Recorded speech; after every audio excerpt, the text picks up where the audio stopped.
looking in the windows.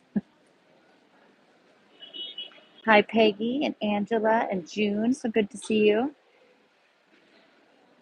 I was standing out here just staring in the windows of this little shop that I love. And then I just looked down. I went, oh my gosh, it's 4 o'clock. So here we are. It is a very rainy, and chilly day here in Paris. When yesterday, the last couple of days, it was 62 degrees on Thursday. It was gorgeous. Yesterday it was about 58 degrees, absolutely wonderful as well. Hi, Elizabeth. So, it wasn't supposed to be raining now, but this is Paris. You can't ever count on any of that. So today, and it's kind of perfect because we're going to spend most of our time walking around the Palais Royal because today the theme is all about the Regency period of Paris. And so that was a period from 1715 to 1723. Renee, look at you here. I'm moving it, having it an hour early maybe gets for you and your workout class, Renee. But that's what I'm going to focus on. And of course, the Palais Royal history is much longer than that. It came before that, and it comes quite a bit after that. And most of what we see today of the Palais Royal is post Regency, but I still have a fun little story to tell because this last week was the anniversary of the birth of Louis XV, which is what kind of set off the Regency. Because when he became Louis XV, he was too young. But I'll get to all that. But I wanted to start out here because this great little shop that's here, that's on the corner, and many times, I walk by here, and of course, there's more. A place that I would frequent quite often, and I never went into the store. But then finally went into the store with Alex one day, and he's bought me a few really sweet, wonderful things here. But I wanted to show because in here it has some good examples of some of the stuff from the Palais Royal. But look, you could get some little things like look at this reinterpretation of art here. Oh, look at that one. And Degas. So right now, Degas' Little Dancer, and this is kind of what popped in my mind over here, is not in the Orsay right now because it is at the Beaux-Arts Roubaix Museum, and so there's one over here. But or you could, if you need, maybe you need a Monet bridge with a figure of Josephine Baker on it. I mean, you never know. Hi, Angela. Happy belated birthday, Renee, as well. But they have a few things in here. Here is this great print. So this is of the Palais Royal. This one was done for 1907. Did anybody ever remember? I remember my grandma had, and she still had some of those dish towels that were the torchère towels, and they had like the year, so it would say like 1964, and have the month, every month of the year, like a calendar. I do love the little Napoleon up there and his imperial coronation. But here, look, you could, in case you come to the Orsay and you're upset that Degas' Little Dancer isn't there, you come here, or you could go to pretty much every single museum on the east coast of the United States. Because when I was there last March, I think I saw every single one. What? I just saw the Delacroix. So there is a actual cutout of the Liberty leading the people that I saw in the window, and I was like, hey, even though I love her, just a note, I don't need that one because it's not a very good interpretation of it, and it's a little it's quite busty. But look at there, you have the Raft to the Medusa, and Alex gave me one of those. But the one I have that he got me from here is much better than this one. But it's a really cool little store. It's a really great place to get gifts. It's a bit on the more expensive side. Oh, there's that guy. I love that guy.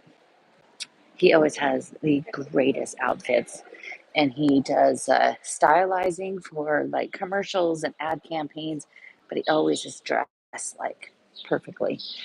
So here, down here in the middle of this, you have one of the Erico markers, and if you've seen one of my favorite movies, Da Vinci Code,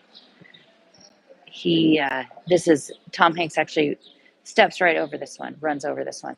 And a lot of the markers in the Da Vinci Code at the end aren't really in the places where they show Tom Hanks running, but that one is. And there's another one right over here as well. He stepped over this one, this over here. So the Regency. So the Regency period, I picked that because of the anniversary of the birth of Louis XV, which is also the end of the Regency, but in 1723. But they just actually it closes here this week. There was a fantastic exhibition at the Musée de Carnavalet, which is the City of Paris museum, that was all about the Regency, and it was really fantastic. And there were some things about the Regent that I did not know. So the Regency is because the Regent.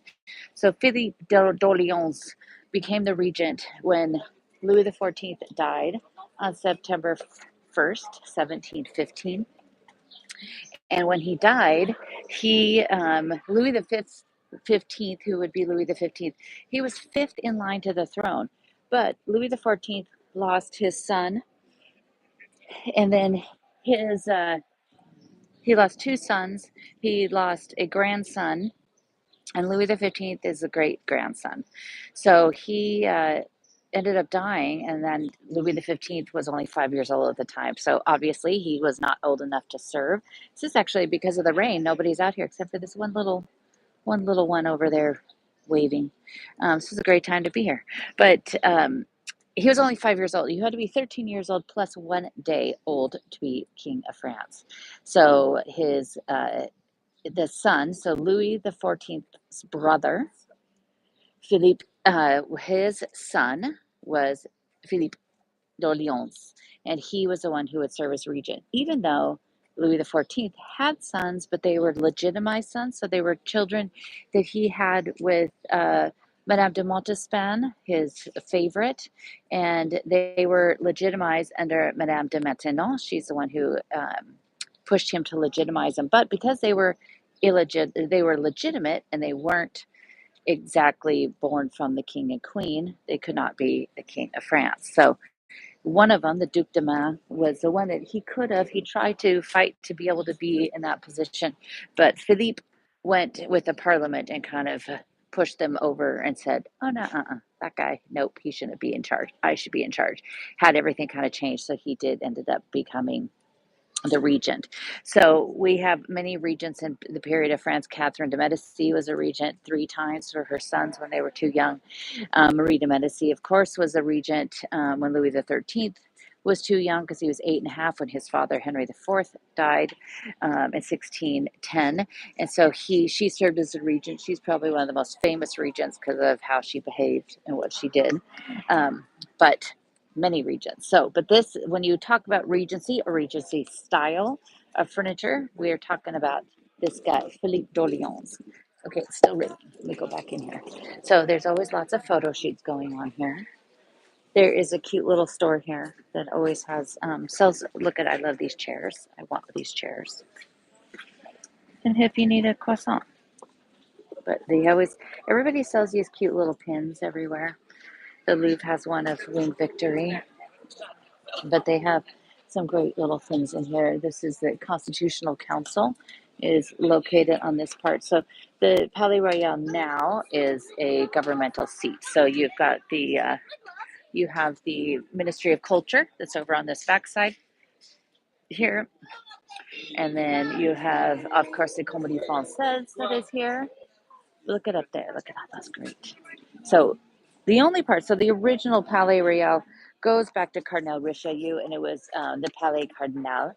And then when he died, it ended up going to in 1628 is when he had the original one built, and very little remains. There's a little tiny bit of that far corner over there that was part of the Palais Cardinal, but not very much of this remains anymore. When he died in 1636, Louis XIII ended up getting to take it over. Then Philippe d'Orléans, the brother of Louis XIV, in 1692. And then in 1701, his son, he died in 1701, and his son, Philippe d'Orléans, ended up taking it over. But he didn't move in here. So when Louis XIV died on September 1st, 1750, I keep saying 1750, they had the parliament on the next day, September 2nd, named him. And then quickly, just within September 9th, 1715, they decided to move the entire government back from Versailles to Paris. And he did that because Louis XIV, it was really we had the Fronde, and you had all these other times when the people of Paris would stand up, and they still would. You have that happening with the revolution, and then you again with the July Revolution. You have the Paris was always kind of against the crown and the government, which would be out in Versailles. So Philippe thought, oh, I'll just move Louis XV back to Paris and get him back in line with the people, and then that'll solve all the problems. And Philippe did quite a few good things. Not a lot of people, not a lot of people ever remember the regent, kind of like nobody ever remembers the vice president of the US unless they were really bad. But, they did serve a purpose in there. This part of it here, you have over there, if you come on Patrimoine weekend, you could come and go into the Palais Royal, which is really gorgeous. And that is some of their offices straight ahead. The minister of the Ministry of Culture, her office is straight over there, and it's really an amazing place to see. So this part right here was known as what at one point was a Galerie de Bois. So it was a huge wooden structure, and it had a bunch of shops. And when we ever talk about the passages, which I'll have to check the signal and do a passage tour, but I've given passage tours, and this was essentially the first covered passages. So they had a huge pavilion made of wood here, and so they had a ton of shops, and those they built those, and then they were all destroyed in 1848. But they had over 100 shops at one point here in the Palais Royal, and then obviously those big silvery balls and the Baron columns were much newer. So those are from the year 2000 when they were adding all these great things all over the city. But when Louis XV, when he came, so he stopped at say the Chateau de Vincennes for a little bit, and then they came to the Tuileries, and then it was here at the Tuileries he lived, just right close to here for a very long time, and then later on, this ended up under Philippe.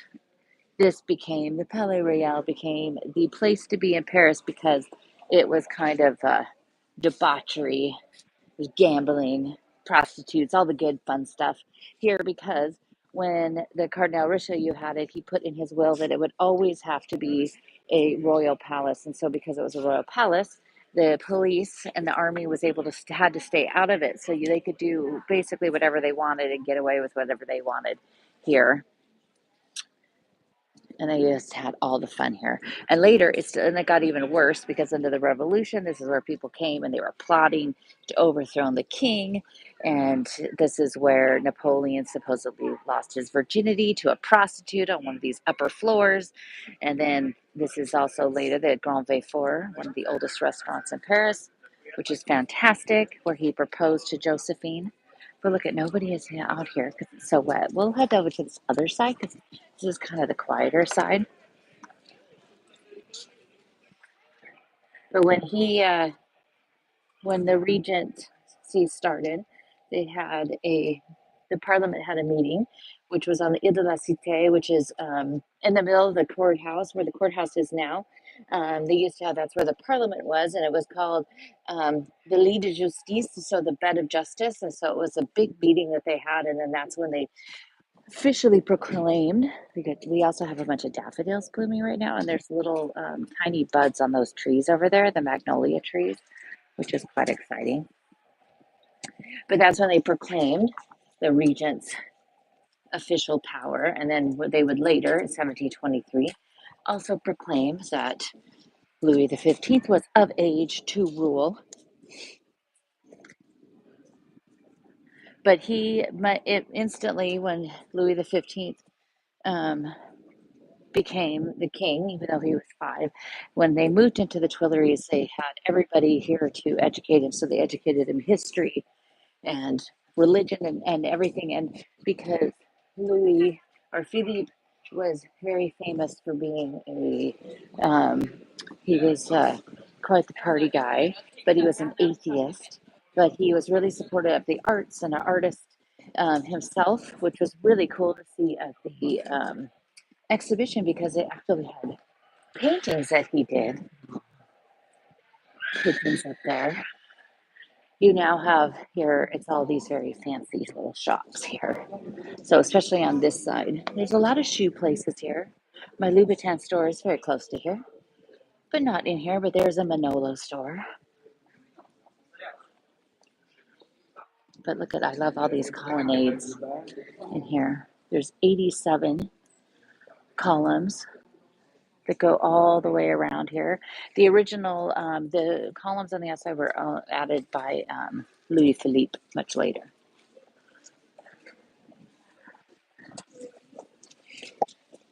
And under Philippe, they had the John Law, and so sometimes you will hear about this. John Law was a Scottish uh, businessman, came to Paris, and he was the one who really encouraged them to create paper money. So paper money began. And a really cool place to go to learn a little bit more about that is to go to the Mint, so the Monet, which is just, it's also the eighth oldest company in the world that's still in existence.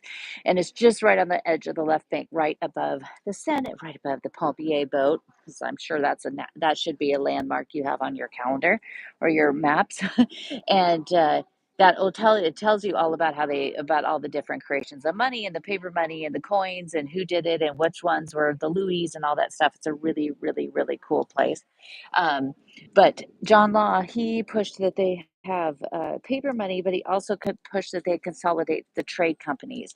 And so, actually, under Louis XIV, who was spending money all the time because he was building all these palaces and everything was covered in gold, he's not known as much for as like Louis XVI is basically putting the country into debt, but a lot of it started under Louis XIV. So Louis XV, he was actually really good, and also when it was the Regency started to put it in place to actually that the country was actually doing pretty good and it was making money and it wasn't losing all the money, and because by moving the court from Versailles to Paris, they kind of got rid of a lot of like the where they still had the Royal Academies of Art and everything, but by taking it out of Versailles, which ended up basically like overseeing and controlling everything, and bringing it to Paris, you had all of these. They started opening galleries, which there was a gallery owned by a woman that was on the Pont Notre Dame, and that is where Watteau and a bunch of other of the Rococo or Rocaille artists started selling their pieces. And so so it actually changed everything, because instead of it being under the crown all the time, now they were kind of putting it back. And so just other people were starting to, cabinet makers and everything started to flourish because they took everything from Versailles and they brought it all back to Paris. So, but it ended up going back to Versailles, obviously, because Louis XVI was there.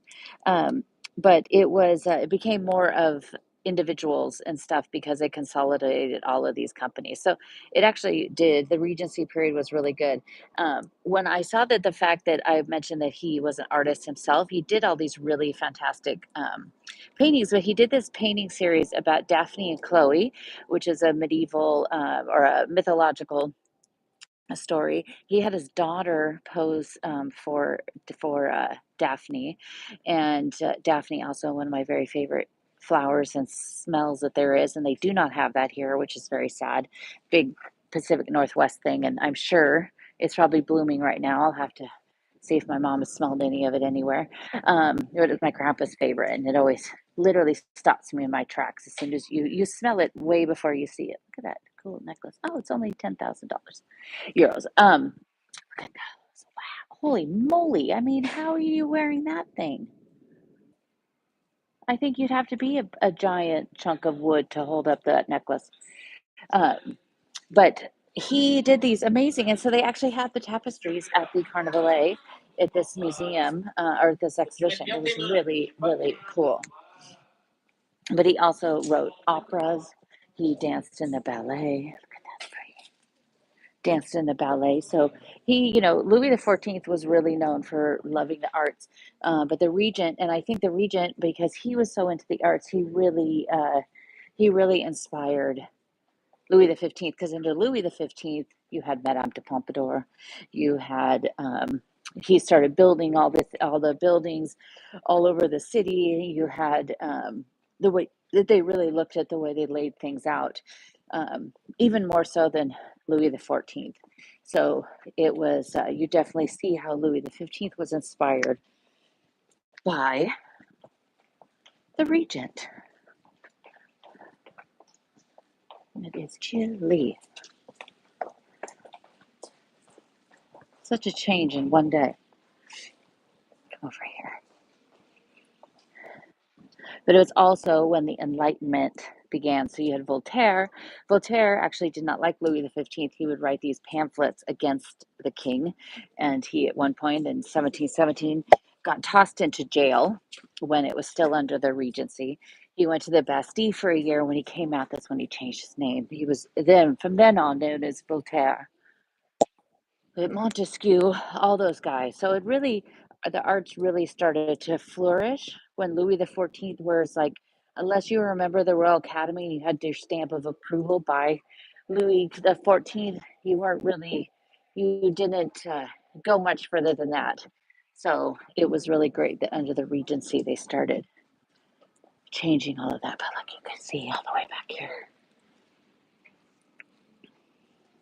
But the Regent period is also what gives Palais Royal, they call the golden age of the Palais Royal, and that's where everything really changed. They had it so when you had the 72 townhouses, the buildings that were here, you had it from the ground floor all the way up. And if you've been inside one of them, or if you come, definitely go see if you get a reservation at the 22 Club, which is over that direction. You see how you enter on the ground floor and you go all the way up. There is some of them that are on, I've seen some of the apartments actually on Airbnb. I found one for a client of mine. It was like, stay here. But it literally was like, the window was like that, exactly like that. And so, I love light. And so I don't know if I'd want to stay there because you couldn't really have the window open because you'd have people, you know, jerks like me walking around with your video camera pointing it into your apartment. You're saying, this is a really fantastic restaurant, the Palais Royal. Pretty spendy, but delicious. Absolutely amazing. The Grand Vifour is in this other corner over here. But we'll walk over here a little bit and then head out to the walk out a little bit. I'm hoping if maybe we're missing, hopefully the rain has stopped.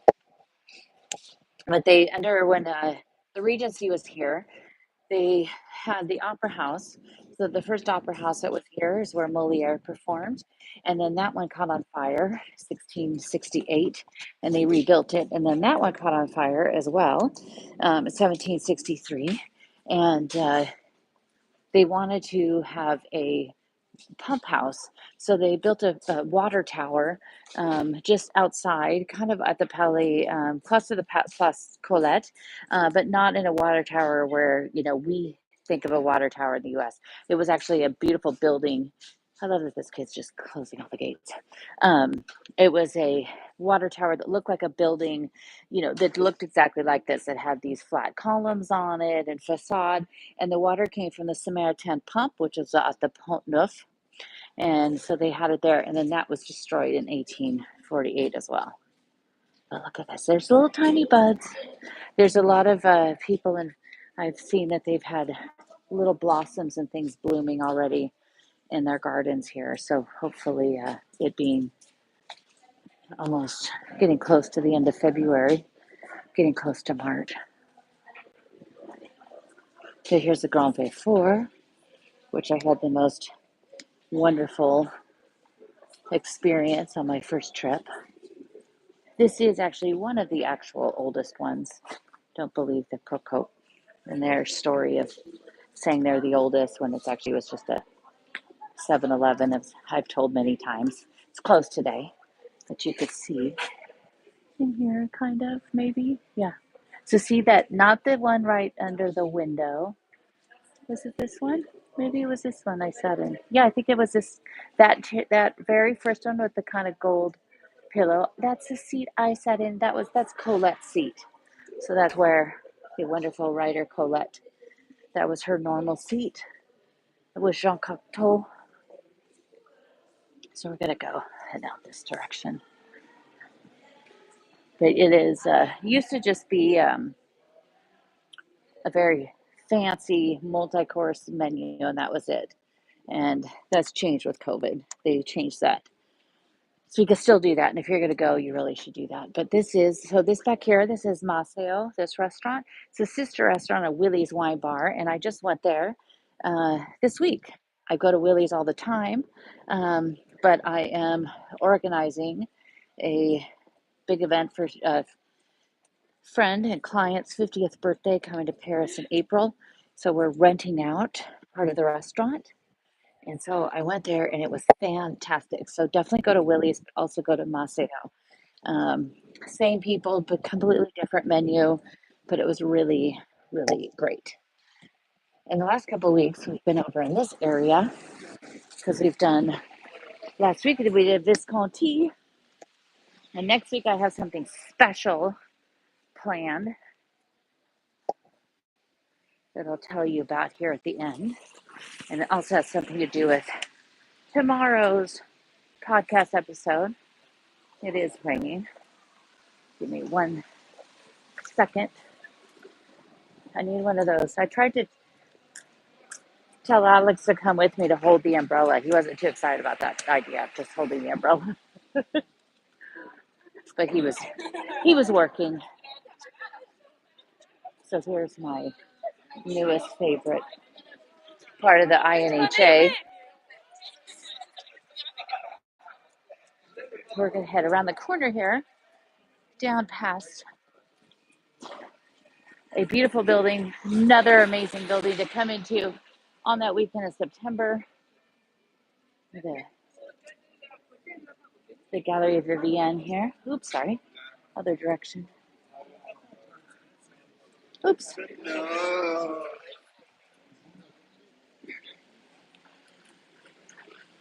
It's really busy in Paris this week because it's the second week of school breaks. And walking by, oh, cancel. So there, they try to pick up the INHA Wi-Fi since I go there. Okay, hopefully you're still here. We're gonna run over to the Place Victoire for a second. Oh, this is a new little coffee place that finally opened.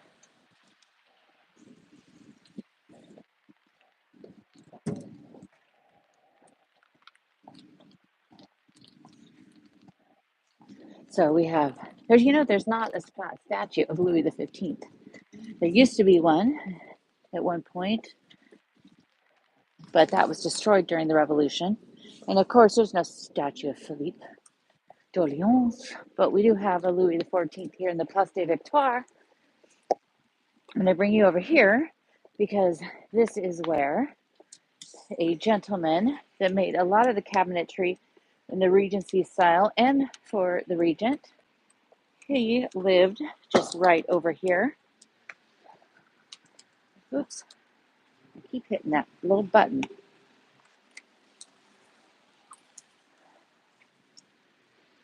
They're always doing work over here or filming a movie of some sort. But Charles Crescent, he was a cabinet maker and he lived in that building just straight ahead over there, just to the right of the one that says Tiki Moon. So he lived over there and a lot of the pieces he did are actually in the Louvre today.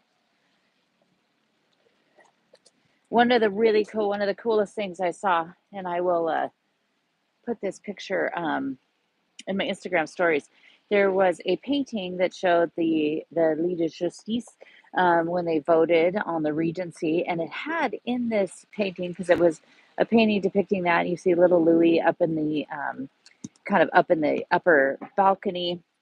But on the wall was a painting called the Parliament of Paris, and this is one of my favorite paintings in the Louvre that depicts. It has Saint Louis in there. It has Saint Denis and it has Charlemagne, but also has one of the very few depictions of the medieval Louvre, and I love it. But you have Louis here, great grandfather. But on this side, and I love this view right here, you have the Banque de France. And back behind there, just to the left, so if you look up past the entry with the flags and you look up, see the clock, and then to the left, that was the Hotel de Toulouse. And so the Hotel Toulouse was originally started under 1635. Mansart was the one who started to build it. Then Louis XIV worked on it, and then Robert de Cotte. And Robert de Cotte did it under the Regency. And it was when Louis XIV was still alive, he let his legitimate son, Louis Alexander de Bourbon, who is the Duc de Penthièvre, he let him live there. He did tell him that, when I die, you're going to be nothing because he was legitimized. And so that's what saved him, gave him money and gave him a place to live. And then after he left. And so even though it was his brother was Philippe d'Orléans, he basically didn't have a lot of a leg to stand on, but he lived here. And so when he stayed here, he redid this room, and it's this beautiful, beautiful room that's kind of a smaller version of the Galerie des Palais in the Louvre, and the ceiling was all painted of the Regency, so you have the Rococo style, absolutely gorgeous. Another place to come if you come into September on that third weekend of September to come see it. But it was really beautiful, and there's another story that his son ended up later marrying the Princess de Lamballe, and she was a close confidant of Marie Antoinette. And he was just a cad. He was sleeping with everybody. He was getting every kind of disease you could name. And he ended up getting, basically going crazy because he had syphilis and everything else. And then he died, and he was not a nice person or a good husband. And then his father kind of took care of the princess before she got carted off. But I love this entrance. Look at how gorgeous it is. This is a really great little cafe that's right here too. It's kind of a fun one. Come sit here because look, you sit here and you look to this side, and then you sit here, have your glass of wine, and see Louis. Yesterday, that's what I said. Yesterday I went to the École du Louvre, which I was super excited to go. I went to go and hear a talk about Julia Douay, who was a very long time love and mistress of Victor Hugo. And I did a podcast episode about her many, many years ago. And so I put that link in my stories yesterday to go check out and listen to that podcast episode again. She was really fantastic. But that was really exciting. I was like, I want to go back in time and just go to school here. But it was in the school, in the École du Louvre. So that was very, very cool. We'll walk kind of down here by the side and then around. I'm doing some work on it. It's a massive building. This is also during World War II. They had huge vaults in here. They probably still do. Huge vaults. And so the Louvre and more individuals in the Louvre hid their art in here, thinking, oh, it'll be safe to put it in the bank. And during World War II, but it was not because the Germans got here and came and made them open everything. This building's finally getting worked on. I've always loved the corner on that building because it was like kind of falling apart, and it had the very, very old street signs. Sorry about that. Had the very, very old street signs. But now look at, they're finally restoring it, so we'll have to keep an eye on it. Look at that, it's an oldie. But look at all of those really great pieces here. So one of the Louis XV,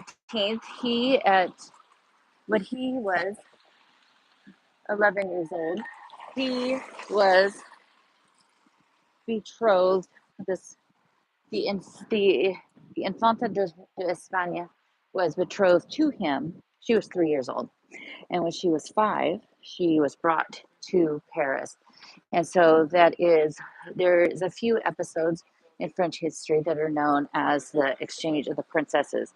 There's an exchange of the princesses that Rubens captured for the Medici cycle when she sent her daughter to Spain, and they sent their princess up here to marry Louis XIII. But this one was sending, Philippe sent his daughter to Spain. And at the time when she came up here, she was 5 years old. And she was just so young. And little Louis XV he at the time was 11 years old. And so she actually lived in the Louvre for a period. And he was, they tried to have them spend time together, but he's like, she's literally a baby, which he was, 11 years old wasn't exactly, but back then he was 2 years away from being a king. And so 4 years later, they decided that didn't work and called off the marriage. And she was sent back to Spain. And then Spain sent Philippe's daughter, like, hey, buddy, you're not doing this agreement, so you get yours back too. But that is then he was at 15, he married Marie Kretznitska, who was from Austria. But they were really worried, so they picked Marie, who was actually 7 years older than Louis XV, because they were worried because he had so many health issues. They didn't think that he was going to live. And even though Philippe thought, well, this is great because if he dies, then I will be king, they did say that they had to make sure that they kept the lines of succession going. And so they picked somebody that was older because he needed to get her knocked up and do it quickly. So he had an heir in case he died. But luckily, he lived on. He very famously, his very favorite was Madame de Pompadour. And then he had Madame du Barry, which I still have not seen that movie with Johnny Depp playing Louis XV. Like all of those, I think they veer a little bit away from the actual story. But up ahead, you have the Bourse de Commerce, which is the Contemporary Art Museum, which I think I mentioned when we did Saint Eustache. But I'm just going to walk you by my favorite place. And then we'll say goodbye because it is chilly and wet. But next week, so tomorrow on the podcast, the episode is about the bells of Notre Dame, which is that is the first in a series that I'm going to do a monthly episode every month about something in the history of Notre Dame for the next 10 months until it reopens December 8th. So this is the first one. So definitely check that out. And next week, I'm going to do the live next Sunday is going to be from Notre Dame, giving you an update, show you the spire. If you've seen thanks, Seth. If you have seen my stories earlier this week, they started taking the scaffolding down. So they've started putting all the pieces, the lead decorations on the spire, and the scaffolding pieces are going to be coming down in pretty big chunks over the next month or two. So hopefully maybe they'll have even more revealed by next Sunday. So definitely make sure, put that on your calendar. I'll put it up today, later on tonight, up on YouTube and on my website. So you could say, save it. Yes, thank you. Hit like. All of that helps. Share it with other people. So here we are. This might not be of the Regency, but it is of one of the most important things of Paris. Right there. Yeah, Seth, I do them pretty much every single Sunday. The first weekend in March, I won't be doing one, but I also have some really cool things coming up in March. Something that I am going to do a tour that I'm going to do if you're in Paris, because this year is the 150th anniversary of the First Impressions exhibition. And so I'm going to be doing some really special things for that also in March. And also I have a podcast, so we're going to do some of that on the podcast. But where September 3rd, I'll take that Sunday off because I have something that day. But then we'll be right back the next one. But I can't walk around here and not show you this. So this is my favorite. Christian Louboutin. But this store right here is the VIP store. So if you come here, if you're, the First Lady of France or me, they'll open this one up for you. And if you're coming to Paris and you want to go in there and you want to have a really amazing experience, but you're going to have to buy at least a pair of shoes, let me know and I can hook that up for you. But this right here, this is the original store. So this is the atelier, the store that he originally had as his atelier. And this is where Christian Louboutin painted the very first bottom of a shoe because he did it. Oh, maybe good thing I don't live right next door. How dangerous would that be? I already live 10 minutes away.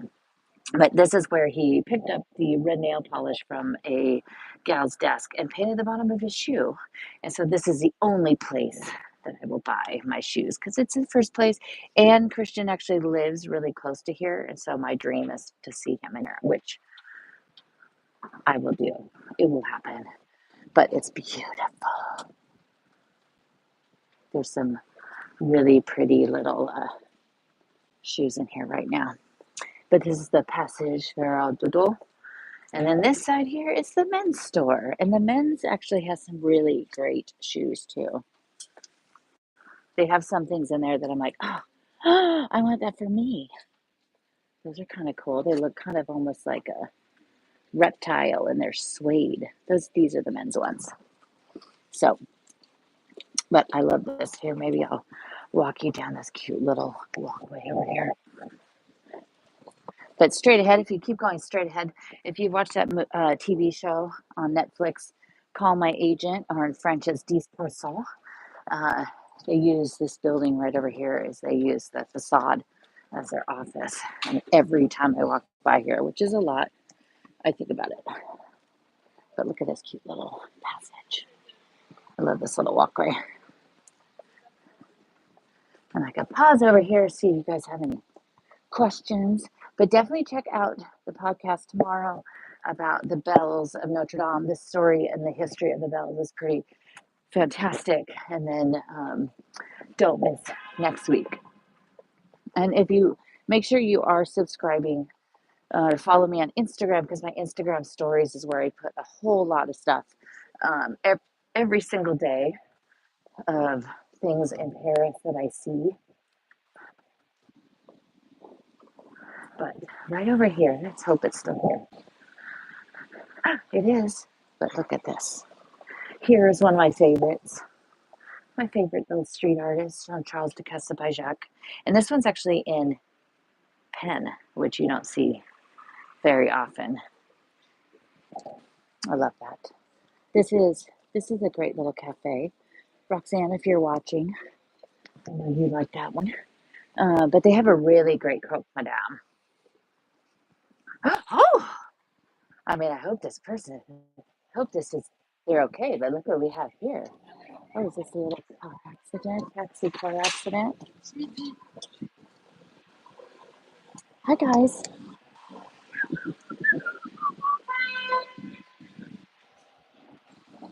Do, do, do, do, do. I scheduled that for you. So you guys could see the Pompier. All right.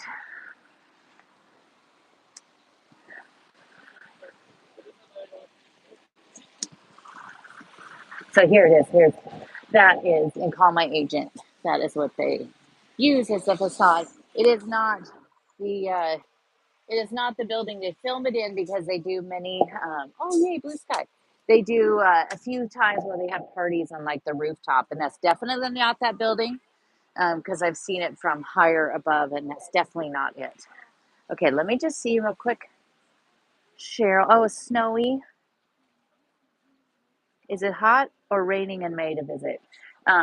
It's you never know anymore. I mean, again, it was 62 degrees the other day, but most likely May is kind of a little bit of both.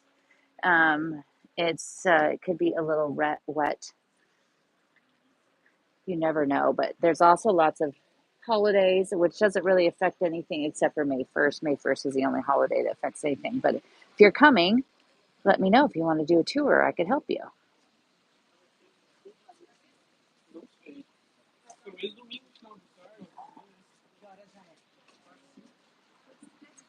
10 degrees, June. Ugh,